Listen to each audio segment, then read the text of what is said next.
समझ नहीं आता कि किसकी बात पे यकीन किया जाए,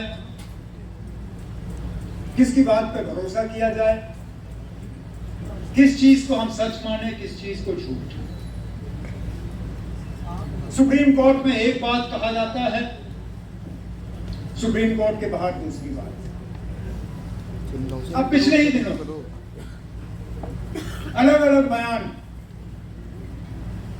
जिनको समझना मुश्किल, लेकिन उन पर रोशनी डालना जरूरी। 5 अगस्त 2019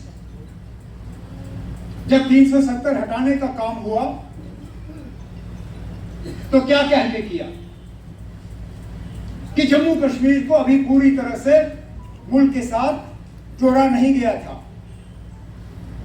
370 हटाने के बाद अब हमने जम्मू कश्मीर को पूरी तरह से मुल्क के साथ जोड़ दिया है।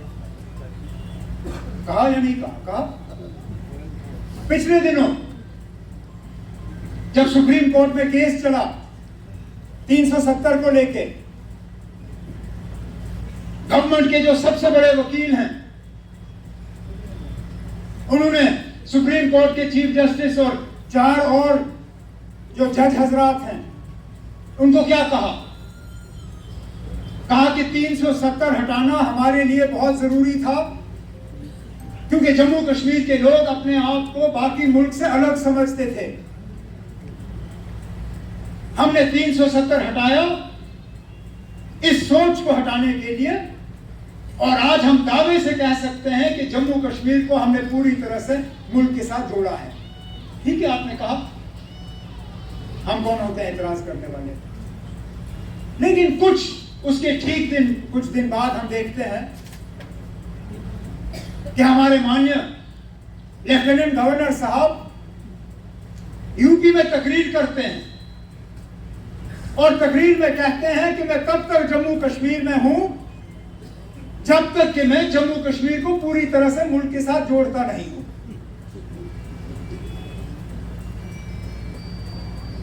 अब मुझे बताइए ना, झूठ किसने बोला? या तो हुकूमत ने सुप्रीम कोर्ट के सामने झूठ बोला,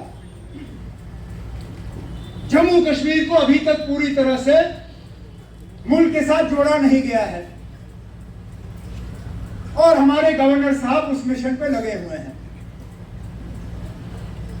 या फिर सुप्रीम कोर्ट में उन्होंने सच बोला और हमारे गवर्नर साहब जज्बात में आके गलत बात कह गए, क्योंकि दोनों सच हो नहीं सकते।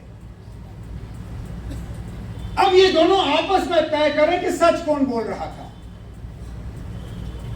क्योंकि अगर गवर्नर साहब सच बोल रहे थे तो इन्होंने फिर सुप्रीम कोर्ट के सामने झूठ बोला है। उसको कंटेम्प्ट ऑफ कोर्ट कहते हैं। कंटेम्प्ट ऑफ कोर्ट की सजा जेल है।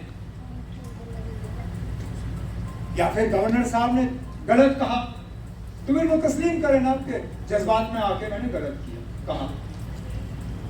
लेकिन एक आदत सी हो गई है हमारे गवर्नर साहब को अजीब अजीब बात करने की। अब जो यूपी में कहा सो कहा, परसों श्रीनगर में जो उन्होंने बात की, क्योंकि हम अक्सर बेशतर इलेक्शन की बात करते हैं, कहते हैं यहां लोग इलेक्शन चाहते हैं, लोग अपने मुतालबों का हल चाहते हैं, लोग चाहते हैं कि उनकी सुनवाई हो।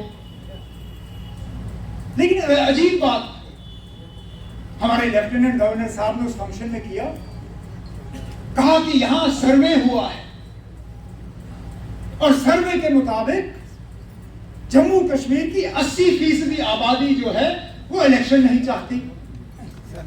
80% आबादी इलेक्शन नहीं चाहती। नहीं छोड़िए ना, शेर किस बात, शायद वो सच हो सकता है, लेकिन वो 80% आबादी है कहां? क्योंकि कश्मीर में तो 80 छोड़िए, 8 छोड़िए, 0.8% आबादी भी आप नहीं दिखा सकोगे जो इलेक्शन नहीं चाहेगी। अब आते हम जम्मू पे हैं, मैंने सोचा शायद यहां सोच अलग होगी, लेकिन यहां की नाराजगी वहां की नाराजगी से ज्यादा। हर इशू पे लोग सड़क पे आए। टोल प्लाजा, किसी ने उनको उकसाया नहीं, किसी ने उनको पीछे से धक्का नहीं दिया। कोई सियासी पार्टी ये नहीं कह सकती है कि टोल प्लाजा पे हमने किया। लोग खुद निकल आए, हम तो उसमें फिर घुल मिल गए। लेकिन हम में से कोई भी सियासी पार्टी ये नहीं कह सकती है कि टोल प्लाजा पे हमने एहतजाज शुरू किया।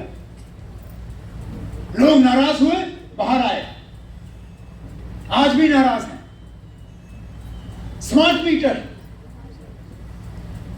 हम बीच बीच में बयान देते हैं,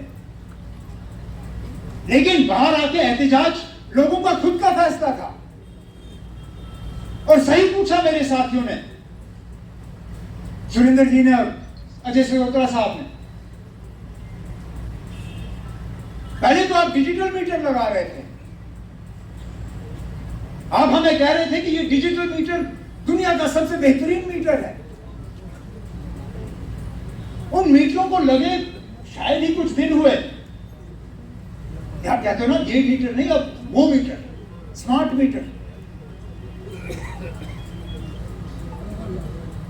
और जो स्मार्ट मीटर की मुखालफत करे सीधा जेल।